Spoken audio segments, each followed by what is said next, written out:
Good morning all. Welcome back. ஒரு சின்ன இம்பார்ட்டண்டான விஷயம் பார்க்கலாங்க. காலையில் 9:15 9:30 வரைக்கும் நம்ம ரூல் படி ட்ரேட் எடுக்கக்கூடாதுன்னு நம்ம சொல்லியிருக்கோம். ஸோ 9:15 to 9:30 என்ன பண்ணலாம், என்ன இம்பார்ட்டண்ட்டான விஷயம் நம்ம பண்ணலாம் அப்படிங்கிறத பற்றி பார்க்கலாங்க. 9:15 அப்படிங்கும்போது 9:15க்கு ஒரு கேண்டில் ஃபார்ம் ஆகுது இல்லைங்க. இது வந்து நார்மலாக டேல பெரிய கேண்டிலாக இருக்குங்க. இது வந்து வலட்டைலான கேண்டலாக இருக்கும். ஸோ நம்ம என்ன பண்ணுறோம், இந்த 9:15 கேண்டலுக்கு ஒரு ஃபிபனாச்சி போடுறோம். கீழேருந்து மேலே வரைக்கும் மேக்னெட் ஆன் பண்ணிக்கோங்க. கீழேருந்து மேலே வரைக்கும் ஒரு இது போட்டுருங்க. ஸோ ப்ரைஸ் என்னங்க ஆயிருக்கு, ப்ரைஸ் வந்து 9:15 கேண்டலில் திருப்பியும் கீழே வரைக்கும் வந்திருக்காங்க.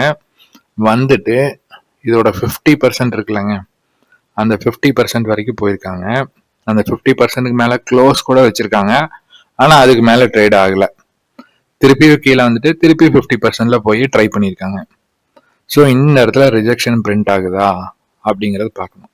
இந்த 9:15 கேண்டலோட 50%ல பிரேக் அவுட் கொடுக்குறாங்களா இல்லை ரிஜெக்ஷன் பிரிண்ட் பண்ணுறாங்களா அப்படின்னு பாருங்க.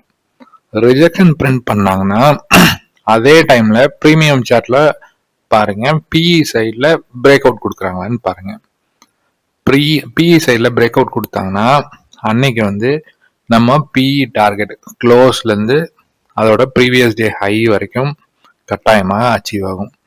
இப்போ வெறும் ஃபிபனாச்சி தாங்க போட்டிருக்கோம். இந்த ஃபிபனாச்சி லெவலை எப்படி ரெஸ்பெக்ட் பண்ணியிருக்கு பாருங்க, 2.618. இந்த இடத்துல திருப்பி ரிவர்சல் கிடைச்சதுங்களா, அப்புறம் இங்கே ஒரு பிரேக் அவுட் கொடுத்தாங்களா, திருப்பி ரிவர்சல் கொடுத்தாங்களா, அவ்வளோதாங்க விஷயம். 9:15 கேண்டிலில் ஒரு ஃபிபனாச்சி போடும்போது அதோட 50%க்கு மேலே க்ளோஸ் வச்சா அதுக்கு அடுத்த கேண்டில் வந்து அதுக்கு மேலே க்ளோஸ் இருக்கணும். அப்போ வந்து இந்த 9:50 கேண்டிலோட ஹை இருக்குல்லங்க, அதை பிரேக் அவுட் பண்ணிட்டு மேலே வரைக்கும் போவாங்க. சப்போஸ் டவுன் ட்ரெண்டாக இருக்கும் பட்சத்தில் இந்த 9:15 கேண்டிலோட 50%ல ரிஜெக்ஷன் பிரிண்ட் பண்ணலாம்.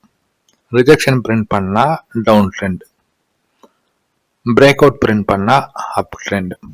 அதை கன்ஃபர்மேஷன் எப்படிங்க, இந்த 50%லேருந்து அன்னைக்கு ஹையை கட் பண்ணாங்கன்னா உங்களுக்கு அப்பர் சைடு வந்து சான்ஸ் இருக்குங்க, கால் சைடு வந்து சான்ஸ் இருக்குது. சப்போஸ் அதோட லோயரை பிரேக் பண்ணாங்கன்னா உங்களுக்கு வந்து பிஇ சைடு வந்து டார்கெட் அச்சீவ் ஆகுங்க. ஸோ 9:15 to 9:30 நம்ம இதை தாங்க பார்க்க போகிறோம். ஃபிபனாச்சி போட்டு நீங்கள் பாருங்கள், இது 100% இதை ரெஸ்பெக்ட் பண்ணுங்க. நான் என்ன பண்ணணும்னு சொல்கிறேன்னாங்க, எவ்ரிடே போய் பேக் டெஸ்ட் பண்ணுங்கள். எவ்ரிடே கேண்டில்ஸ் அவைலபிளாக இருக்குது, போய் பேக் டெஸ்ட் பண்ணுங்கள். இது இப்படி தான் ஒர்க் ஆகிருக்கா அப்படின்னு பாருங்கள். பார்த்தீங்கன்னா உங்களுக்கு கிளியரான பிக்சர் கிடைக்குங்க. நம்ம ப்ரீமியம் சார்ட்டில் ஆல்ரெடி டார்கெட் என்ன அப்படிங்கிறது சொல்லிட்டோங்க. ஸோ ஸ்பாட் சார்ட்டில் அதை எப்படி மார்க்கெட் ட்ரெண்டை வந்து ரீகன்ஃபார்ம் பண்ணுறது அப்படிங்கிறது தான் நான் இப்போ உங்களுக்கு எக்ஸ்பிளைன் பண்ணியிருக்கேங்க. இந்த தகவல் வந்து உங்களுக்கு யூஸ்ஃபுல்லாக இருக்குன்னு நினைக்கிறேங்க. இதை வச்சு யாரும் ட்ரேட் எடுக்க வேண்டாம். இது முழுக்க முழுக்க எஜுகேஷனல் பர்பஸ்க்கான வீடியோங்க. தேங்க்யூ.